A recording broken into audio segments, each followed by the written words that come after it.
Today, we're going to explore a really powerful shift in perspective. What if your body isn't some project that you constantly have to fix, but instead it's a home you get to live in? Let's dive into what that really means. Does this sound familiar? You wake up, and before your feet even touch the floor, your brain is already running a diagnostic. It's making a mental to-do list for your body, grabbing at your stomach, poking at your thighs, wishing things were just different. It's like you're living in a constant construction zone, a fixer-upper that's never quite good enough. Okay, so let's really break this down. On one side, you've got the project mindset. This is all about fixing, solving, and endlessly tweaking. It's like you're trying to flip a house for a profit.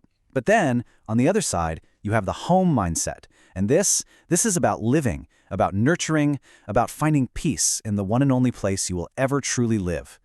The goal here is to shift from that feeling of endless construction to, just comfortable living.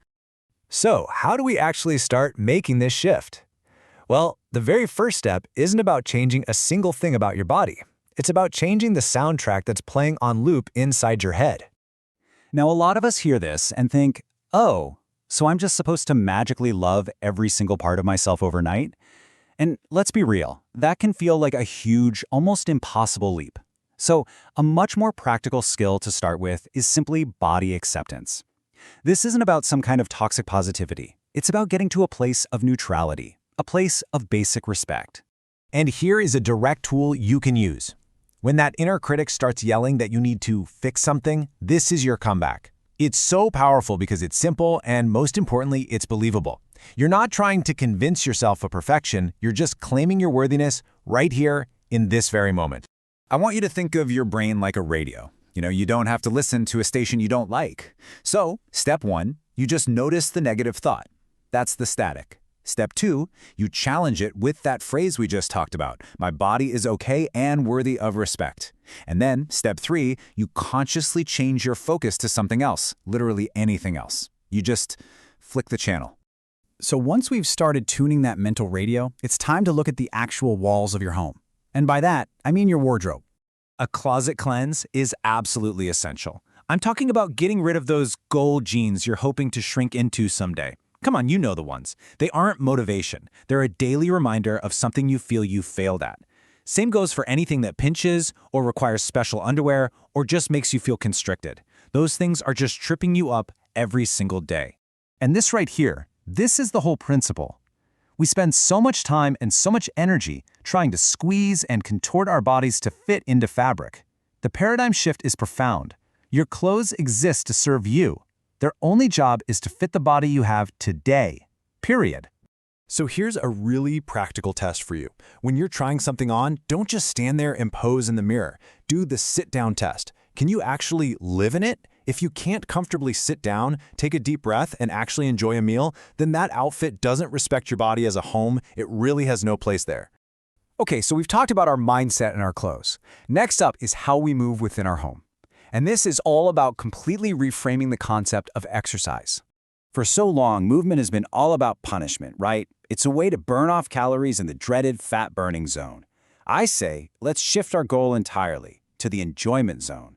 The question is no longer what burns the most calories. The question becomes, what makes my body feel vital and alive?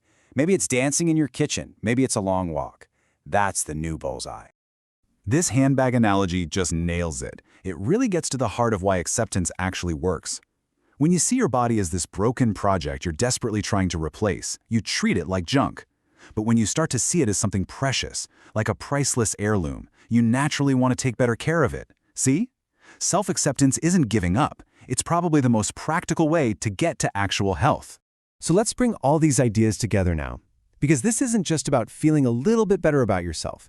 It's about finding a real sense of peace in a world that, frankly, encourages the exact opposite. There's a tiny, tiny physical habit you can use to kind of anchor yourself in this new mindset. It's a simple little gesture that signals to your nervous system that you are safe and that you are okay in your home right now. It's this simple. First, you just gently bring your hand to your face with the same kind of tenderness you'd use for a small child or a baby. And second, you just pause, and you notice the warmth of your own skin. That's it. That simple, compassionate contact tells your brain, I am here, I am safe. It's a little moment of pure pleasure we so often deny ourselves. And here it is, the ultimate takeaway. This isn't just fluffy self-help. It's an act of defiance. I mean, so much of our culture is built on making us feel inadequate, so we'll buy the next solution. So choosing to decide that you are okay right now, exactly as you are, that is a powerful, rebellious act of peace. So, as we wrap up, I want to leave you with this question to think about. Based on everything we've just talked about, what's one renovation, one constant, stressful project that you can decide to stop working on starting today?